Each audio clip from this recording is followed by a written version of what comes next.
इसलिए कभी भी एक्सटेंशन बोर्ड पे ओवरलोड ना दें। क्या नहीं देंगे आप लोग, क्या नहीं देंगे? हाँ, दूसरी चीज, जब आप कहीं जाते हो आपको हमेशा वायर दिख रहा है तो ध्यान से देखें उसे। कभी कभी वायर में जॉइंट्स होते हैं जो टेपिंग किया होता है और वो टेप को हर जो है 3 हफ्ते में बदलना चाहिए, क्योंकि टेप के अंदर जो सोल्यूशन होता है जिससे वह टेप चिपकता है वह खत्म होता है, उसकी मात्रा खत्म होती है। तो वो क्या करता है, धीरे धीरे वो छोड़ने लगता है और जो खुली हुई तार है वो बाहर आती है। गलती से अगर आपने शूज नहीं पहना है, कुछ नहीं पहना है पैर में और आपका पैर पड़ गया उसके ऊपर, तो आपको शॉक लग सकता है, आपको करंट लग सकता है। उस सिचुएशन में आप बेहोश हो सकते हो।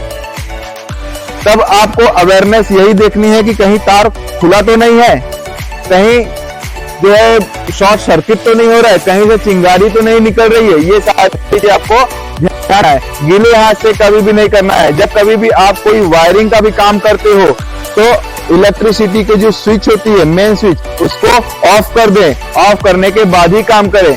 और कभी भी अगर आपको इलेक्ट्रिक बोर्ड में कुछ देखना होगा, कहीं आपको मीटर रूम में भी आप जाते हो, कुछ हटा के देखना होता है, तो आपके हाथ में प्लास्टिक का या फिर रबर का ग्लव्स होना जरूरी है, ठीक है। और कभी कंस्ट्रक्शन साइट पे काम कर रहे हो तो हेलमेट को जरूर पहने, क्योंकि ऊपर भी खुली वायर होती है, आपके सर में टच हो सकता है, ठीक है। तो अगर आपके सर में भी वायर टच हो जाएगी तो भी आपको करंट लग सकता है, आपका ब्रेन डैमेज हो सकता है, आपका ब्रेन काम नहीं करेगा, ठीक है। ये सारी सिचुएशन को आपको ध्यान देना है। अगर मान लीजिए किसी भी व्यक्ति को करंट बहुत जोर से लग गया है और वो बेहोश हो गया है, तो उसको मैंने बताया था किस प्रकार से रेस्क्यू करके लेके आना है। रेस्क्यू में कौन कौन था, कैसे आदमी को उठाना है, कैसे बाहर लेके आना है, आप लोग थे। कैसे कंधे पे उठाना है व्यक्ति को और कैसे लेके जाना है, आइए अब आओ, आ जाओ, इनको उठा के बताओ कैसे मैंने बताया था कैसे आपको लेके जाना है।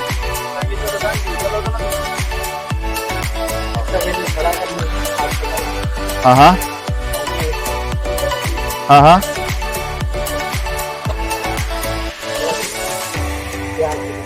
रुकिए मैं बता रहा हूं। ये तो आपने अभी उठाने के लिए ट्राई किया, ठीक है। मान लीजिए वह व्यक्ति मोटा है, तगड़ा है, आप उठाने में उसको असमर्थ हो, उस सिचुएशन में आप 2 लोग जाओगे, ठीक है।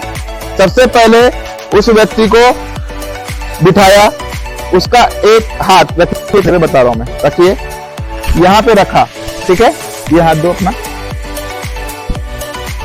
इस तरीके से आपने यहाँ पे होल्ड किया, हाथ पे पकड़ो, ऐसे ऐसे पकड़ा, पकड़ लो कस के, पकड़ा कस के, और इनके दोनों पैरों को कमर के पास ले, कमर के पास ले, कमर के पास, इनके, हाँ ये हाथ कमर के पास, ठीक है। उठा लो इसको, उठा लिया, इस तरीके से उठाया और आप इनको आसानी से कहीं पे भी लेके जा सकते हैं, समझ गए। इसमें अगर कोई लेडीज भी होगी तो भी आप उनको बड़े आसानी से उठाएंगे और सुरक्षित स्थान पे लेके जाएंगे।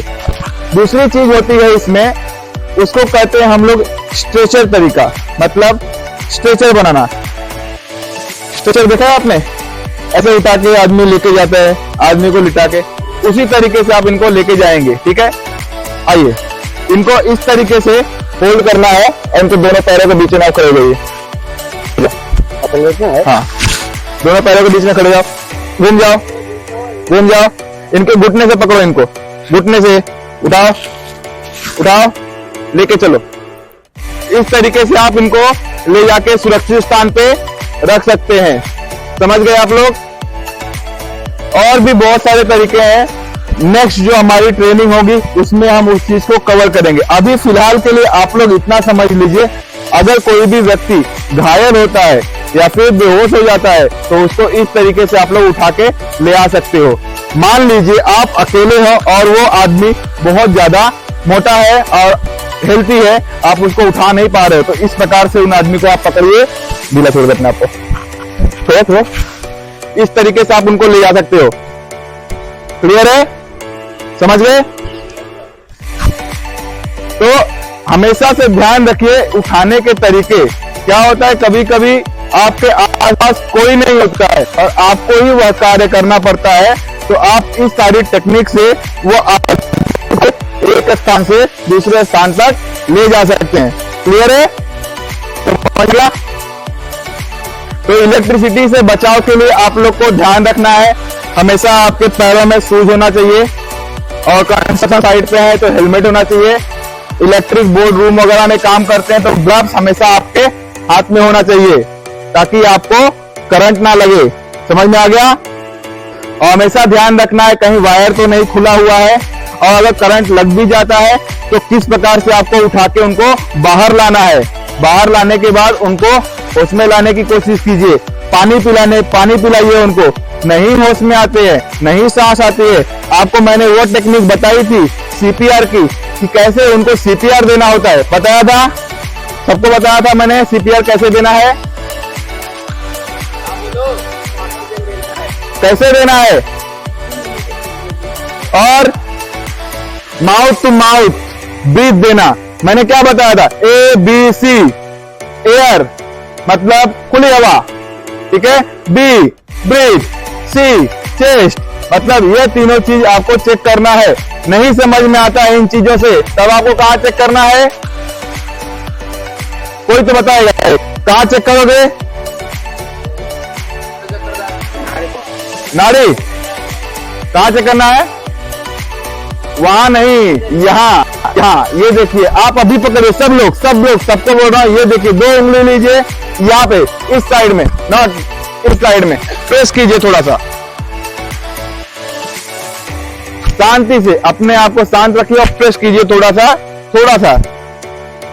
वो साइड हाथ घुमाओ आप दोनों पीछे, हाँ अब भी क्या बाजू रहा, हाँ क्या महसूस हो रहा है, दगदग कर रहा है, वो क्या होती है बताओ, वो आपके गले की मोटी वेन होती है, मोटी सी नस होती है, आपको कमजोर से कमजोर नस मिलेगी। जब डॉक्टर कभी भी आपने देखा है डिक्लेयर करता है इज अ डेड, वो मर गया है, क्या वो हाथ दे के करता है क्या, नहीं, वो यहाँ नेक के पास में जो वेन होती है उसको चेक करता है और यहां से जब उसको महसूस नहीं होता है थोड़ी सी भी, तब वो आदमी क्या बोलता है, ही इज अ डेथ। अगर वो देखता है कि छोटी सी भी अगर सांस चल रही है, छोटी सी भी मतलब अगर हल्का सा भी ये गर्दन में नस चल रही है तो वो क्या करता है, उसको बचाने का पूरा कोशिश करता है, ठीक है। उसी तरीके से आप लोग को भी बता रहा हूं, किसी को शॉक लग गया, किसी को हार्ट फेलियर आ गया, बेहोश हो गया, सांस नहीं चल रही है, धड़कनें नहीं समझ में आ रही है, नर्व्स नहीं पकड़ पा रहे हो,